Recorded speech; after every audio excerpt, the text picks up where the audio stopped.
Assalamualaikum warahmatullahi wabarakatuh. Halo, peserta didik paket B. Di sini saya Kak Rashid, bertemu lagi dengan saya Kak Rashid.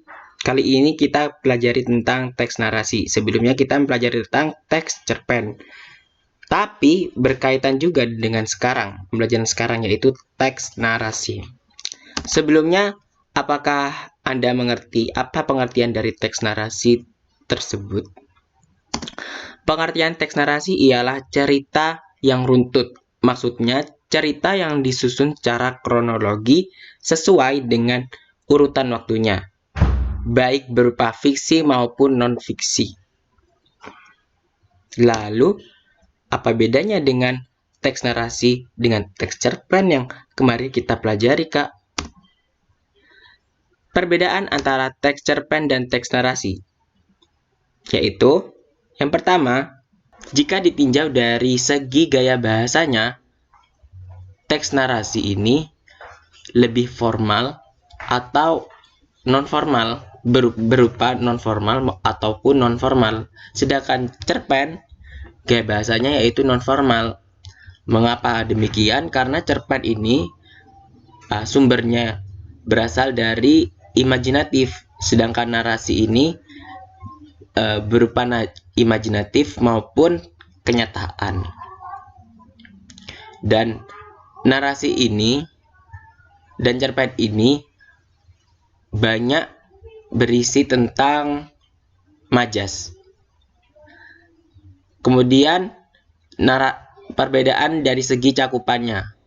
Narasi ini luas, sedangkan cerpen sempit. Mengapa begitu? Karena cerpen itu bagian dari narasi.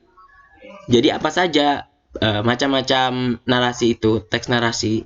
Yang pertama, teks narasi bisa berupa cerpen, roman, legenda, fabel, dan karya tulis ilmiah juga termasuk dari teks naratif.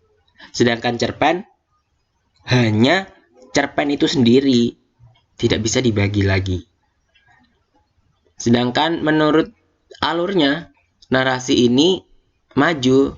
Kenapa kok harus maju?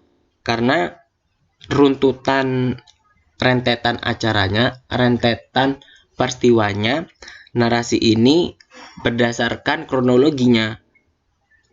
Sedangkan cerpen boleh maju, mundur, ataupun campuran. Begitu. Selanjutnya itu ciri-ciri teks narasi. Ciri-ciri teks narasi yang pertama, gaya bahasa yang naratif. Maksudnya, gaya bahasa naratif ini berupa kalimat seperti mengajak pembaca untuk bertanya-tanya. Misalkan, apakah itu partikel? Kalian pasti tahu tentang bentuk bola, bukan? Nah, ada tanda tanya di mana ini tanda tanya ini memicu pembaca untuk ingin tambah mengerti, ingin tambah bertanya-tanya, kepo lah gitu. Kemudian selanjutnya itu konflik. Tidak ada konflik, teks narasi bagus, baik apabila terdapat konflik. Selanjutnya itu unsur-unsur pembentuk berupa tema, latar, alur, karakter, dan sudut pandang. Ini biasa disebut dengan unsur intrinsik dan harus pada teks narasi maupun teks cerpen. Selanjutnya itu menonjolkan unsur tindakan atau perbuatan. Selanjutnya itu memakai urutan waktu dan tempat yang saling berhubungan. Jadi ini harus runtut dan kronologi. Kemudian selanjutnya itu unsur kebahasaan. Unsur kebahasaan yang pertama menggunakan kata kiasan atau metafora. Dan bentuk majas ini disebut dengan majas perbandingan. Dan metafora ini berfungsi untuk membandingkan dua hal secara langsung. Contohnya, si Ani merupakan tulang punggung keluarga. Nah, tulang punggung ini artinya apa? Tulang punggung ini arti di kalimat Ani sebagai tulang punggung keluarga, yaitu pencari nafkah. Selanjutnya yaitu menggunakan kata kerja transitif dan kata kerja intransitif. Transitif ialah kata kerja yang dilengkapi dengan objek. Contohnya, saya makan sebuah jeruk. Ada objeknya yaitu jeruk dan kata-kata ini lengkap. Saya sebagai subjek, makan sebagai predikat, dan jeruk sebagai objek. Kemudian intransitif contohnya, saya berdiri. Nah, itu. Kemudian nomor 3 yaitu menggunakan kata penghubung urutan waktu. Seperti mula-mula, lalu, kemudian, setelah itu. Dan ini ada karena agar pembaca tidak bingung, dan biasanya penulis cerita akan menggunakan kata penghubung sebagai penanda waktu. Selanjutnya itu jenis teks narasi. Jenis teks narasi itu ada 4. Yang pertama yaitu informatif, berisi tentang informasi pada suatu peristiwa. Selanjutnya itu sugestif.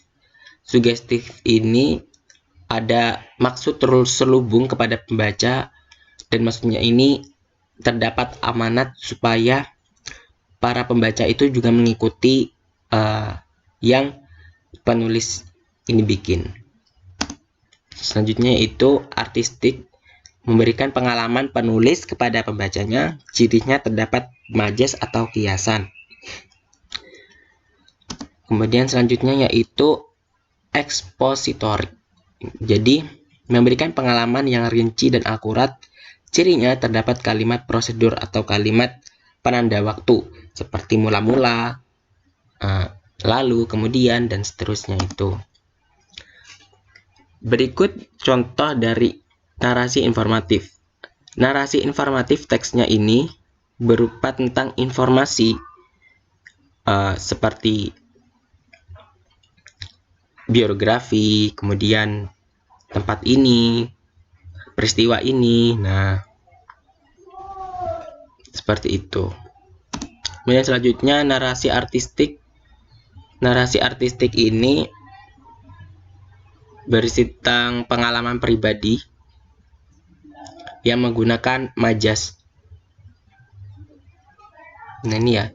Kala itu mentari belum bangun dari peraduannya, Am Jago pun belum melakukan tugasnya. Namun Pak Raden telah keluar dari rumahnya. Kulitnya yang keriput dan tipis seolah-olah tidak mempan oleh hembusan angin yang sedari tadi berusaha membekunya.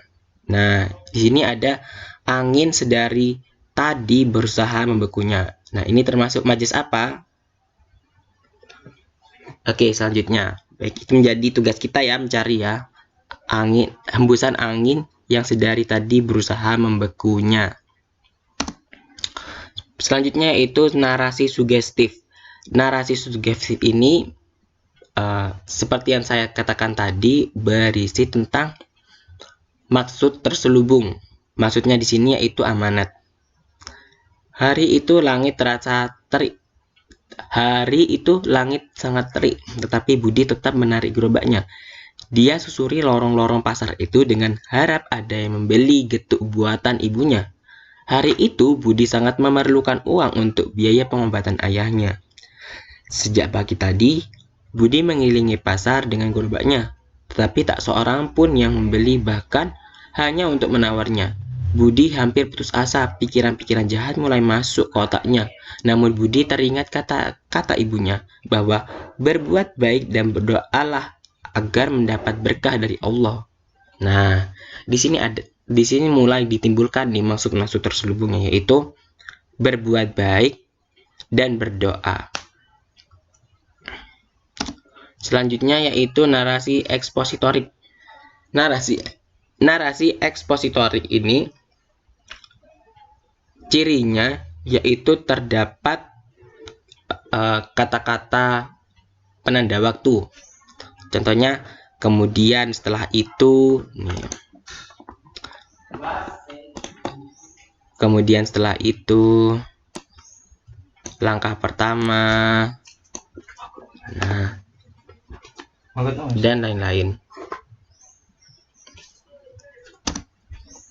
Bentuk struktur teks narasi yang pertama ada orientasi. Orientasi ini berisi tentang waktu, kemudian tempat, kemudian latar suasana, kemudian tokoh penokohan. Di sini semua diceritakan oleh penulis agar bisa mengembangkan cerita-ceritanya. Kemudian selanjutnya yaitu komplikasi. Di sini baru terdapat muncul peristiwanya dan sebab akibatnya.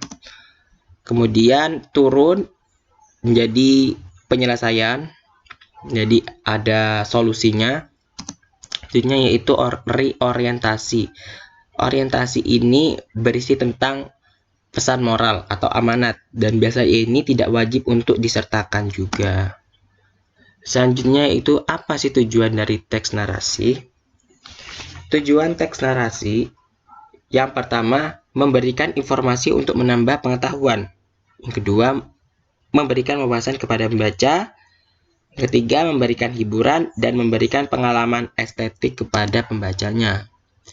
Selanjutnya yaitu buku fiksi dan buku non-fiksi. Apa sih perbedaannya? Fiktif atau fiksi, buku fiksi. Ciri-ciri dari buku fiksi yaitu yang pertama gaya bahasa yang non-formal, di mana gaya bahasa non-formal ini terdapat majas. Majas ini biasanya terdapat pada naratif sugestif maupun artistik, dan biasanya menggunakan majas metafora maupun personifikasi. Selanjutnya itu kata yang konotatif. Kata konotatif ini yaitu kata yang terselubung, maksudnya kata yang perlu kita pikir-pikir ulang lagi. Apa sih maksudnya itu? Misalkan Rani merupakan kembang desa di desa kita. Nah, kembang desa ini kembangkan bunga, berarti maksudnya tidak harus diartikan secara gamblang dan harus perlu pemikiran yang lebih. Selanjutnya yaitu ciri-cirinya berasal dari imajinatif. Maksudnya di sini fiksi ini penggambaran kehidupan yang berdasarkan pada khayalan, tidak dengan riset maupun yaitu. Dan seiring berkembangnya kemampuan manusia berbicara dan berbahasa, imajinasi lahir dari proses mental yang manusiawi dan dapat mendorong semua kekuatan yang merangsang emosi untuk berperan aktif dalam pemikiran dan gagasan kreatif. Selanjutnya, syarat buku fiksi. Syarat yang pertama, terdapat sampul buku. Kemudian, daftar isi atau rincian dari subbab. Selanjutnya yaitu judul subbab, unsur intrinsik, dan bahasa yang digunakan, yaitu bahasa non-formal. Beralih kepada non-fiktif atau buku non-fiksi. Yang pertama, bahasa yang formal, bahasa yang tidak menggunakan majas dan denotatif, tidak ada kata-kata terselubung, maksudnya to the point, dan bisa diambil secara matang-matang. Kemudian selanjutnya itu berasal dari fakta, karena ini non-fiktif melalui riset, artinya informasi-informasi itu berdasarkan hasil penelitian, sehingga non-fiktif ini bersifat ilmiah. Contohnya apa sih, Kak? Karangan naratif non-fiktif itu yang pertama skripsi, kemudian disertasi, tesis, esai, jurnal maupun artikel. Selanjutnya yaitu hubungan antara buku fiksi dan non-fiksi. Persamaannya memiliki unsur buku yang sama, yaitu sampul, daftar isi subbab, dan judul subbab. Perbedaannya, dari asal ide, fiksi itu berasal dari imajinatif atau khayalan, sedangkan non-fiksi berasalkan dari fakta, sehingga dapat dipertanggungjawabkan kebenarannya. Selanjutnya yaitu dari sisi sifat katanya. Fiksi berasal dari konotatif, sedangkan non-fiksi berasal sifat katanya yang denotatif. Jika ditinjau dari bahasanya, fiksi itu non-formal, sedangkan non-fiksi itu formal. Oke, sekian dari saya. Kurang lebihnya saya mohon maaf. Wassalamualaikum warahmatullahi wabarakatuh.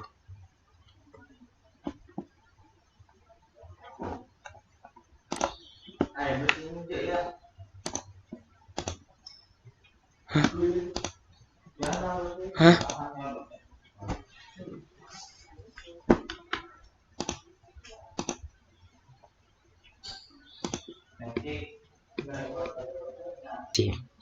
Sebelumnya, apakah Anda mengerti apa pengertian dari teks narasi tersebut?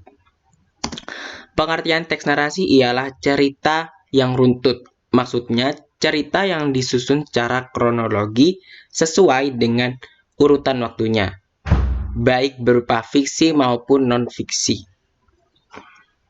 Lalu, apa bedanya dengan teks narasi dengan teks cerpen yang kemarin kita pelajari, Kak? Perbedaan antara teks cerpen dan teks narasi, yaitu yang pertama,